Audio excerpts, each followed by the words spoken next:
So we're still in section 2.3 looking at properties of functions, and now we want to discuss the concepts of increasing functions, decreasing functions, intervals of increasing, intervals of decreasing. And then we want to talk about maximums and minimums of different varieties. So we're going to begin with a definition about when is a function increasing on an interval. So a function is increasing over an interval from a to b, provided if I take any two values, x1 and x2, where x1 is less than x2, then f of x1 is smaller than f of x2 in that interval. So let me draw a picture. So here's a, b along the x-axis, and let's say our function looks something like this. Now let's say I take two arbitrary x values. Let's say this is x1 and this is x2. And x1 is smaller than x2, so x1 is to the left. And if I take this back here to the y-axis, here we're going to have f of x1, right? And if I take x2 back to the y-axis, this is f of x2. So notice that f of x1 is below f of x2, so f of x1 is smaller than f of x2 on the y-axis. That's what it means for a function to be decreasing. If I take two values on the x-axis, where one is smaller, then f of x1 is smaller than f of x2. Now basically the idea is, the simple way to think about it is if I go from left to right, I can imagine there's like an arrow going in an upwards direction. As I move I have to be going from left to right. The arrow goes in an upwards direction. So that's increasing. Let's talk about decreasing. Definition.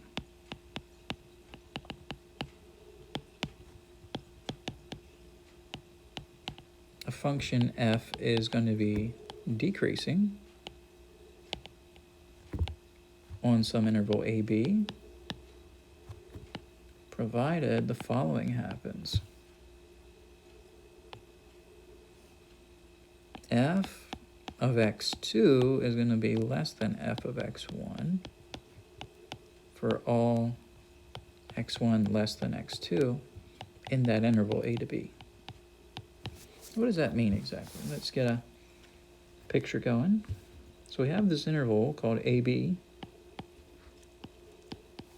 along the x-axis, and then we have the function up here.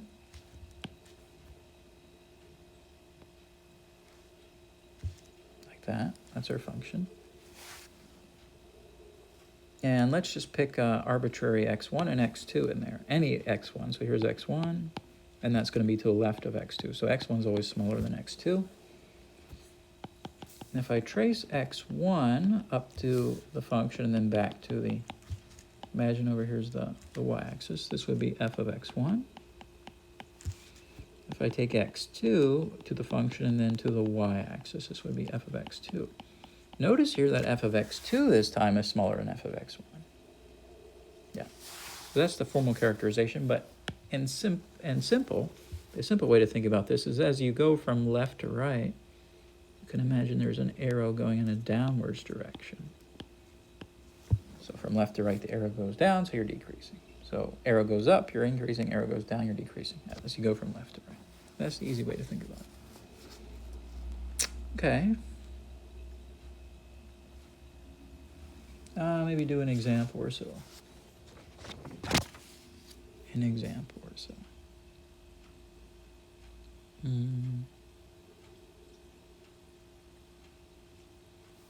Okay, determine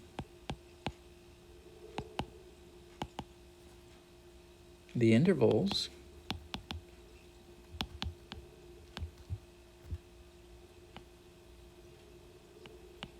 along the x-axis for which the function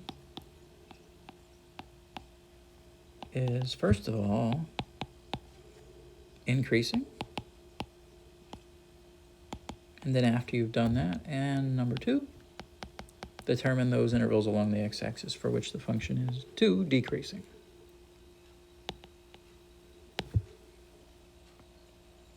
So A, this will be problem A. I'm going to draw a little diagram here, a graph.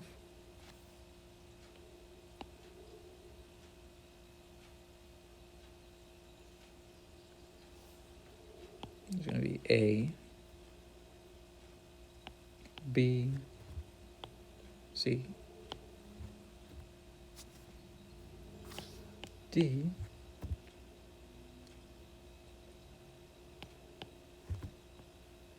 E, and F. And here's my function. It's going to start here. Let's make it red. It's going to head up this way, so we can do something like this. Okay, and then it's going to go up here.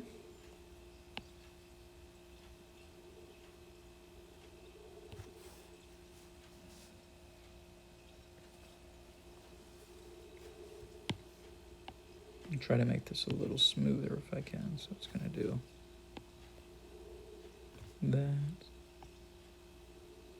that. Okay, and then it comes down to D. Where's D at?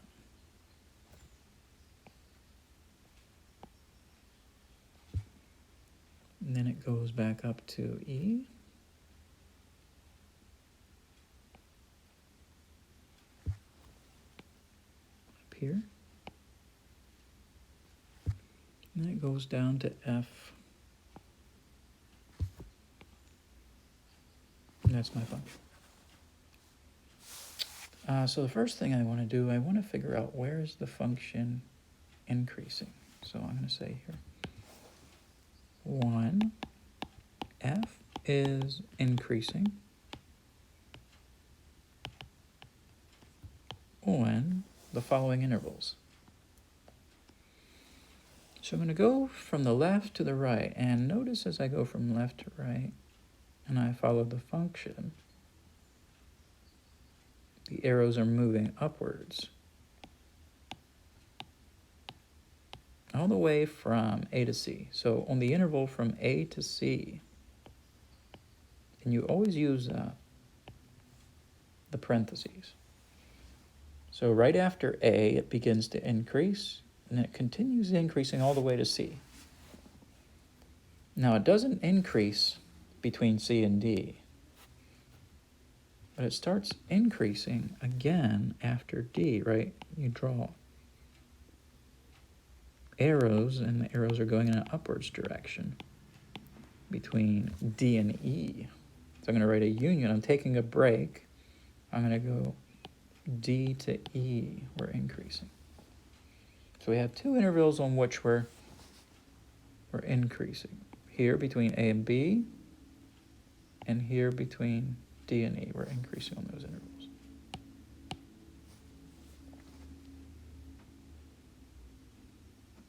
Okay, so those are the intervals of increasing. Now let's look at the intervals of decreasing. So that'll be 2. F is decreasing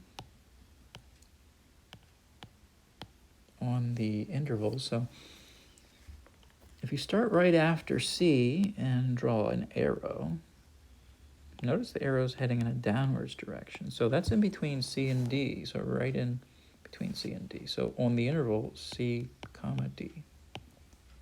And then we take a break, and then after, notice E, it starts going down again. So if you draw an arrow from E onto F, the arrows are pointing down. So that's on the interval E, comma F.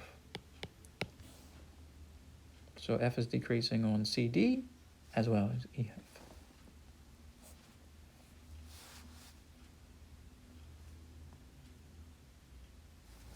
Okay, let's do another picture. This would be B.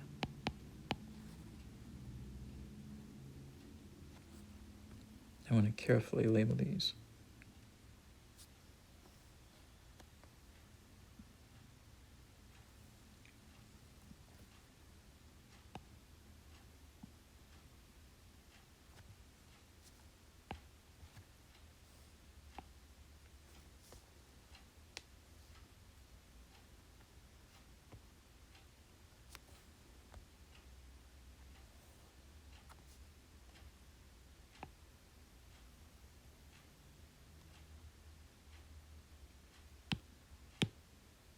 Okay, that was pretty nice, huh?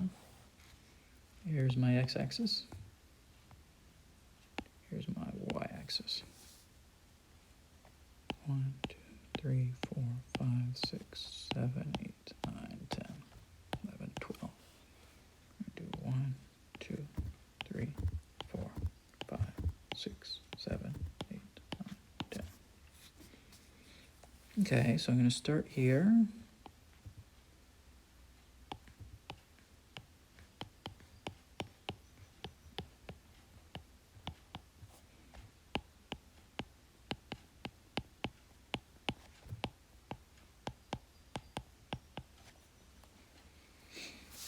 And let's see, I'm going to start at around 1, 4 here.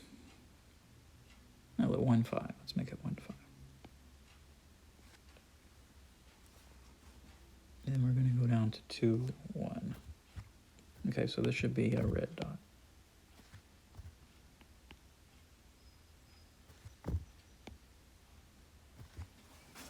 We're going to have 2, 4.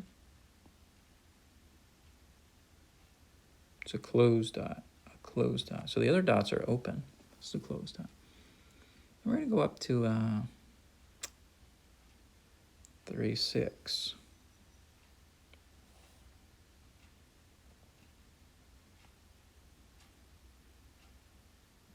No, it should be an open dot, my bad.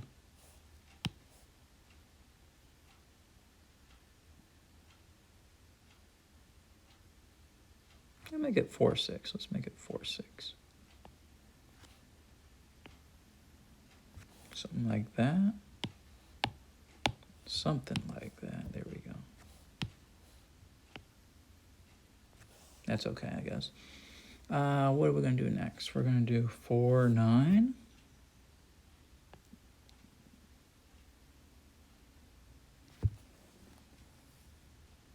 What else we're going to do?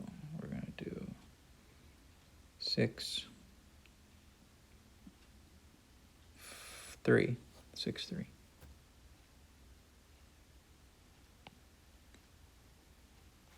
I'm going to connect these.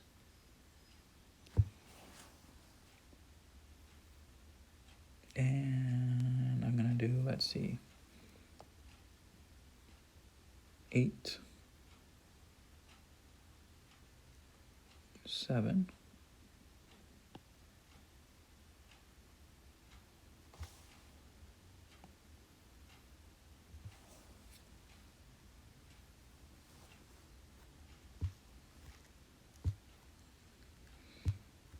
I'm going to do 9, 4. Is that right? 9, 4, yeah.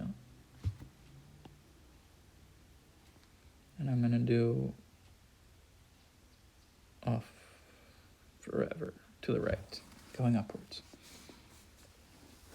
Okay, so where is my function? Increasing is the question. Okay, so I got everything here. F. Now this is I'm going to call this one G. How about I call this one G? Call it G, not F. G is increasing. Let's see, where is it increasing? Well, if I start off on the far left near 5, it's moving in a downwards direction, so that's decreasing. So I'm going to be increasing here starting after 2. Draw some arrows there. So that's between 2 and 4.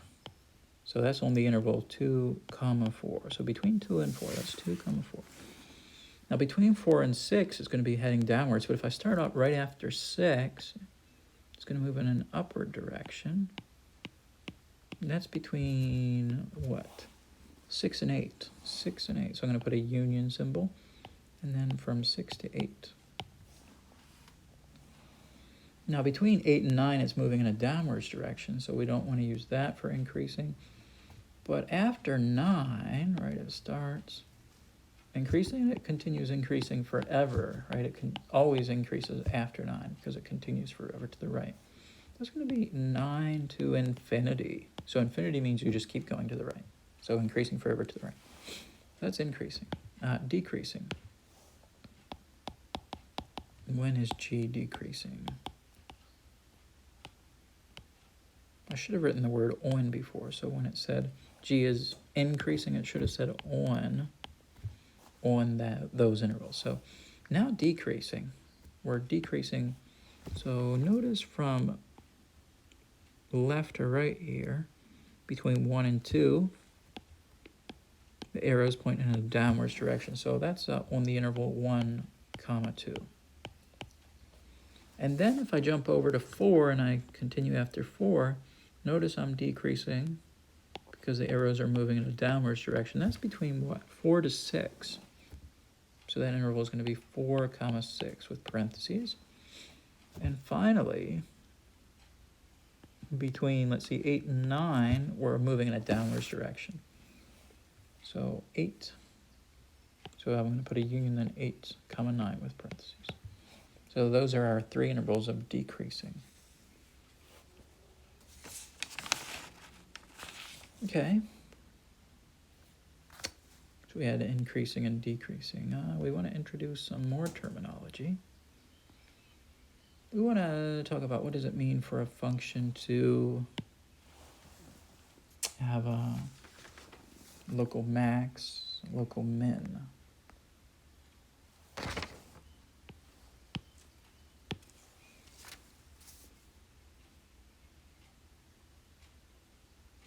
Okay, I guess we'll do that in the next